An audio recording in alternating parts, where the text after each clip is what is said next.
June 2nd, 2025. A warm evening in Islamabad, Pakistan. In a quiet apartment, a teenage influencer finishes another day of filming. She has just celebrated her 17th birthday. Her last post shows a cake, friends, music, and laughter. A few hours later, her bedroom is silent, the lights are off, and millions of followers are asking the same question. What happened to Sana? This is the story of Sana Yusuf, a rising TikTok star, a girl who used her phone to spread culture and confidence, and the man who allegedly decided that her right to say no was unacceptable. Welcome to Case Law Crime. Before we talk about the crime, we need to talk about the girl behind the screen. Sana Yusuf was just 17 years old. Originally from the mountainous region of Upper Chitral, she lived with her family in Islamabad, Pakistan's capital city. Online, she had more than 1 million followers across TikTok and Instagram. Her content wasn't about drama or pranks. Sana talked about coffee, skincare, beauty, and everyday student life.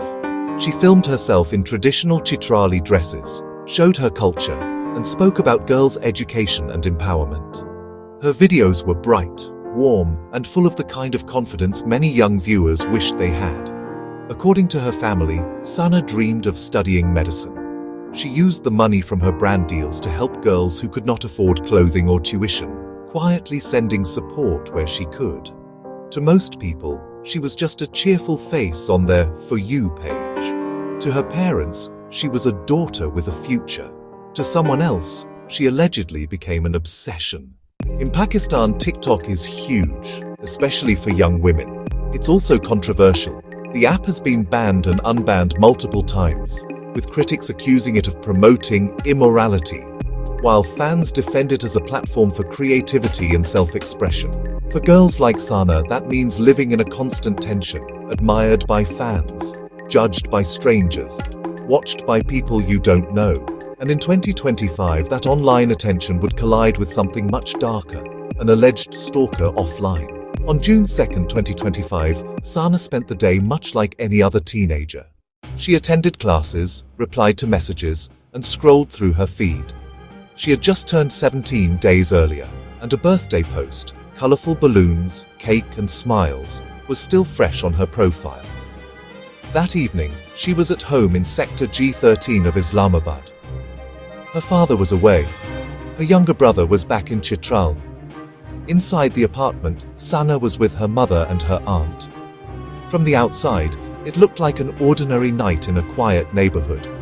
Inside, according to police, someone else was about to step into their world. Investigators say that a 22-year-old man named Umar Hayat had been watching Sana online for a long time. He was reportedly another TikTok user who followed her content and, according to police statements, had tried repeatedly to contact her, to meet her, and to build what he called a friendship.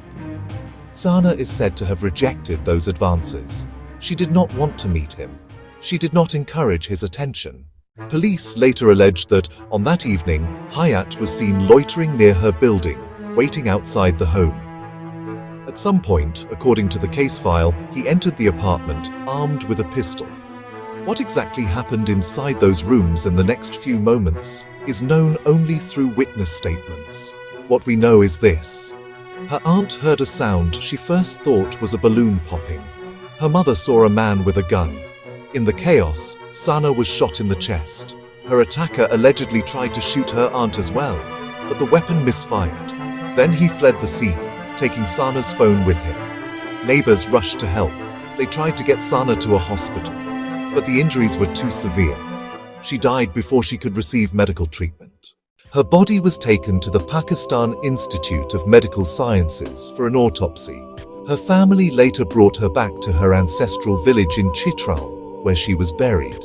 In a matter of minutes, a teenage girl who spent her life in front of a camera for fun and creativity became yet another name in a long list of women killed in their own homes. The outrage began almost immediately. News of her death spread across social media and TV channels. Hashtags calling for justice trended throughout Pakistan. Fans flooded her last post with comments of disbelief and grief. Behind the scenes, Islamabad police launched a manhunt. Within about 20 hours of the shooting, officers tracked down a suspect in the city of Faisalabad, hundreds of kilometers away. They arrested Umar Hayat. According to reports, they recovered the gun and Sana's stolen phone. During questioning, police say that Hayat confessed to the killing, describing it as an act of anger after Sana allegedly rejected him again and again. He has since pleaded not guilty in court.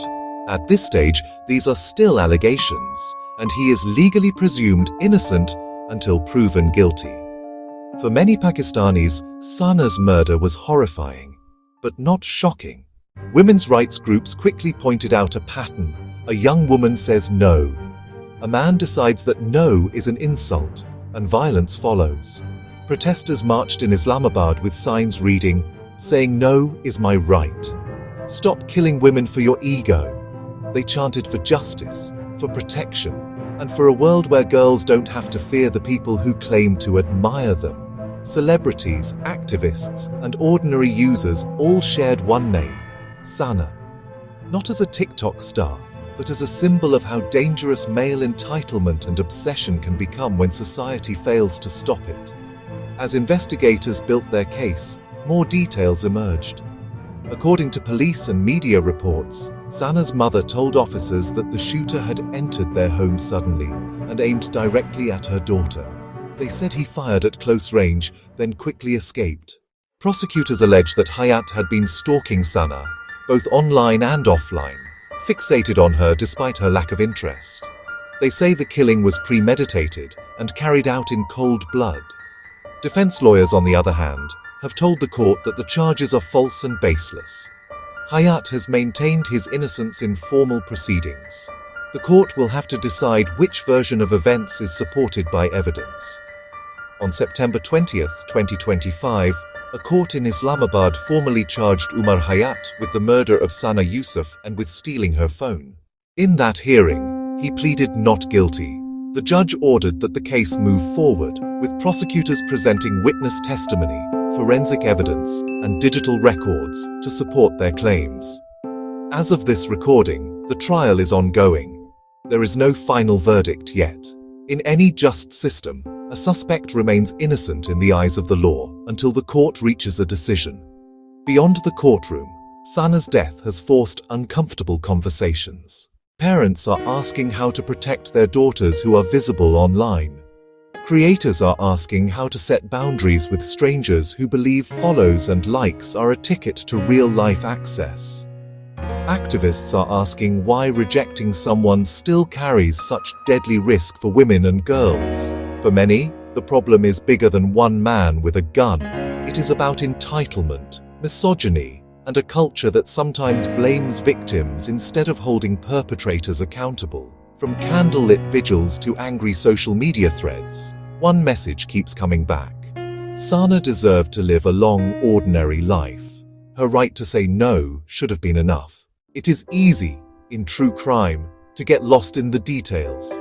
How many followers she had, what time the shooting happened, what the police timeline looks like, which charges were filed in which court. But behind all of that was a teenager who made videos about coffee, dresses, and everyday joy. A girl who wanted to study medicine. A daughter who texted her family, argued over little things, and laughed at silly trends like anyone else. Her life was much bigger than the way it ended. This was the story of TikTok star Sana Yusuf. Her rise as a digital creator, the night she was killed in her own home, the suspect who now stands accused, and the protests that turned her name into a rallying cry against violence. We will continue to follow this case as it moves through the courts. Until a final verdict is reached, remember that the accused is legally presumed innocent. If you found this video informative and you want more carefully told true crime stories from around the world, subscribe to Case Law Crime, leave a comment with your thoughts, and tell us which case you'd like to see next. Until next time, stay aware, stay safe, and remember, behind every case file there's a real person with a life that mattered.